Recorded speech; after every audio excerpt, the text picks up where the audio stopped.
პირველ ივნის ინდოეთის ქალაქ ჰაიდარაბადმა უმასპინძლა მსოფლიოს ერთ-ერთ ყველაზე გავლენიან და პრესტიჟულ სილამაზის კონკურსს, მის მსოფლიო 2025-ს, რომელიც უკვე 72-ად გაიმართა. წლევანდელი გამარჯვებული გახდა ტაილანდის წარმომადგენელი, ოპალ სუჩატა ჩუანგსრი. საერთაშორისო სილამაზის კონკურსზე 108 ქვეყნის წარმომადგენელი იღებდა მონაწილეობას.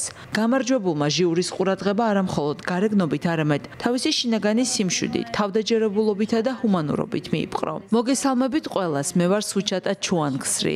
თქვენი ახალი მის მსოფლიო ტაილანდიდან. მადლობას გიხდით ამ შესაძლებლობისთვის. თქვენ მომეცით შანსი ჩემი ქვეყანა სიამაყეთა და ღირსებით წარმედგინა და ტაილანდისთვის პირველი გამარჯვება მომეპოვებინა. მართალია გვირგვინი დღეს მე დამადგეს, თუმცა ყველა ის გოგო, რომლებიც ამ სცენაზე იდგნენ, გამარჯვებულია.